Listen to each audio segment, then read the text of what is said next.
हरे कृष्णा। चैत्र मास की प्रातः बेला में आप सबका स्वागत है। इस समय हम सुंदर भगवान श्री रामचंद्र जी का जीवन चरित्र श्रवण कर रहे हैं।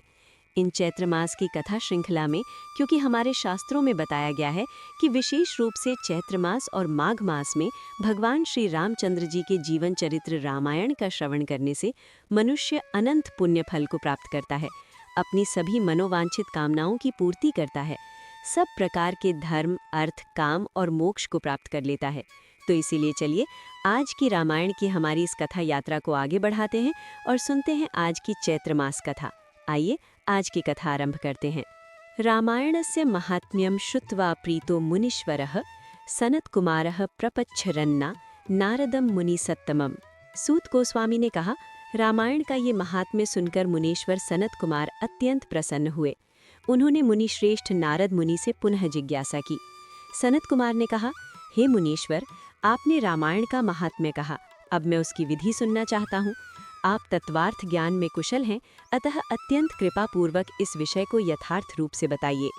तब नारद मुनि कहते हैं, हे महर्षियों, तुम लोग एकाग्रचित होकर रामायण की ये विधि सुनो जो संपूर्ण लोकों में विख्यात है। वो स्वर्ग तथा मोक्ष संपत्ति की वृद्धि करने वाली है। मैं रामायण कथा श्रवण का विधान बता रहा हूँ, तुम सब लोग उसे ध्यान से सुनो।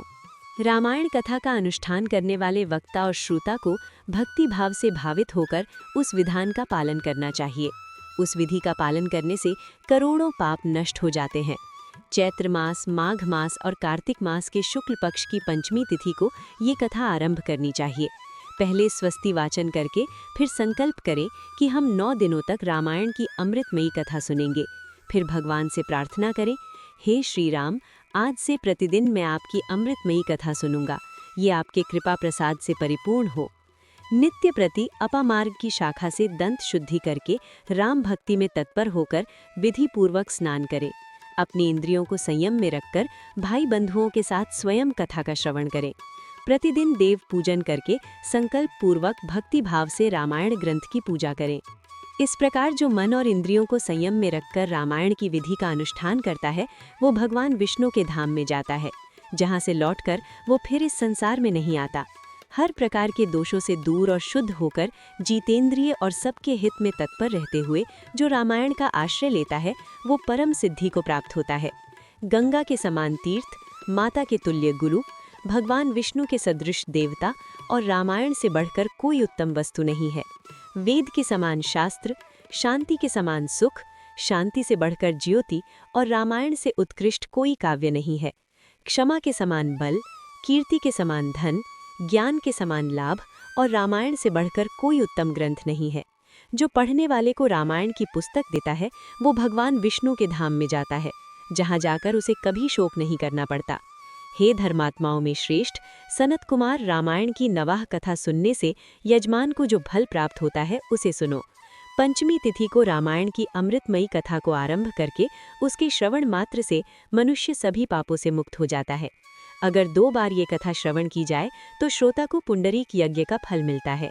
जो जितेंद्रिय पुरुष व्रत धारण पूर्वक रामायण कथा का श्रवण करते हैं, वो 2 अश्वमेघ यज्ञों का फल पाते हैं।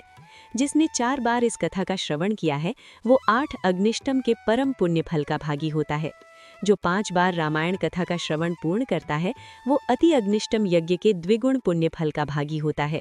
जो एकाग्रचित होकर इस प्रकार 6 बार रामायण कथा के व्रत का अनुष्ठान पूरा करता है, वो अग्निष्टम यज्ञ के 8 गुने फल का भागी होता है।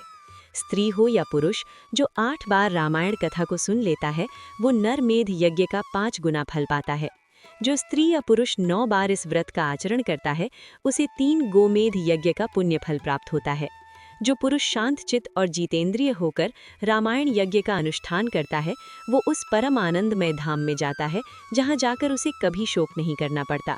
जो प्रतिदिन रामायण का पाठ अथवा श्रवण करता है, गंगा में नहाता है और धर्म मार्ग का उपदेश देता है, ऐसे लोग संसार सागर से मुक्त हो जाते हैं और इसमें कोई संशय नहीं। हे महात्माओं, यतियों, ब्रह्मचारियों, प्रवीरों को भी रामायण की नवाह कथा सुननी चाहिए। रामायण कथा को अत्यंत भक्तिपूर्वक सुनकर मनुष्य महान तेज से उद्दीप्त हो उठता है और ब्रह्मलोक में जाकर वही आनंद का अनुभव करता है। इसलिए हे विपेंद्रगण, आप लोग रामायण की अमृतमयी कथा सुनिए।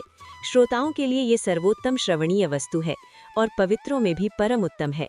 दुस्वप्न को नष्ट करने वाली ये कथा धन्य है, इसे प्रयत्नपूर्वक सुनना चाहिए। जो मनुष्य श्रद्धा युक्त होकर इसका एक श्लोक या आधा श्लोक भी पढ़ लेता है या सुन लेता है, वो तत्काल ही करोड़ों उपपातकों से छुटकारा पा जाता है। ये गुह से भी गुह्यतम वस्तु है। भगवान श्री राम के मंदिर में अथवा किसी पुण्य क्षेत्र में सत्पुरुषों की सभा में रामायण का प्रवचन करना चाहिए। जो ब्रह्मद्रोही पाखंडपूर्ण आचार में तत्पर हैं और लोगों को ठगने वाली वृत्ति से युक्त हैं, उन्हें ये परम उत्तम कथा नहीं सुनानी चाहिए। जो काम आदि दोषों का त्याग कर चुके हैं, जिनका मन राम भक्ति में अनुरक्त है और जो गुरुजनों की सेवा में तत्पर हैं, उन्हीं के समक्ष ये मोक्ष की साधनभूत कथा सुननी चाहिए और पढ़नी चाहिए। श्री राम सर्वदेवमय माने गए हैं। वे आश्रितों की पीड़ा का नाश करने वाले हैं। श्रेष्ठ भक्तों पर सदा ही स्नेह रखते हैं। वे भगवान भक्ति से ही संतुष्ट होते हैं, दूसरे किसी उपाय से नहीं। मनुष्य विवश होकर भी उनके नाम का कीर्तन अथवा स्मरण कर लेने पर समस्त पातकों से मुक्त हो जाता है। जिस मनुष्य की श्री राम रस में प्रीति और भक्ति है, वही संपूर्ण शास्त्रों के अर्थ ज्ञान में निपुण है और कृतकृत है। हे ब्राह्मणों, उसी की उपार्जित की हुई तपस्या पवित्र, सत्य और सफल है, क्योंकि राम रस में प्रीति हुए बिना रामायण के अर्थ श्रवण में प्रेम नहीं आता। अगर प्रभु श्री राम के प्रति प्रेम और भक्ति नहीं है, तो रामायण में भी वो रस का अनुभव नहीं होगा। रामायण की इस अमृतमयी कथा का नवाह श्रवण करना चाहिए और जो महात्मा ऐसा करते हैं वे कृतज्ञ हैं। उन्हें प्रतिदिन मेरा बारंबार नमस्कार है। केवल श्री राम नाम ही मेरा जीवन है। कलयुग में और किसी उपाय से जीवों को सद्गति नहीं होती और नहीं होती। महात्मा नारद मुनि के द्वारा इस प्रकार ज्ञान उपदेश पाकर सनत कुमार जी को तत्काल ही परम आनंद की प्राप्ति हुई। इसलिए हे विप्रवर, तुम सब लोग रामायण की इस अमृतमयी कथा को सुनिए। ऐसा करने वाला समस्त पापों से मुक्त हो जाता है। इस महान काव्य को सुनकर जो वाचक की पूजा करता है, उस पर लक्ष्मी सहित भगवान विष्णु प्रसन्न होते हैं और वाचक के प्रसन्न होने पर ब्रह्मा, विष्णु और महादेव जी प्रसन्न हो जाते हैं। इस विषय में कोई अन्यथा विचार नहीं करना चाहिए।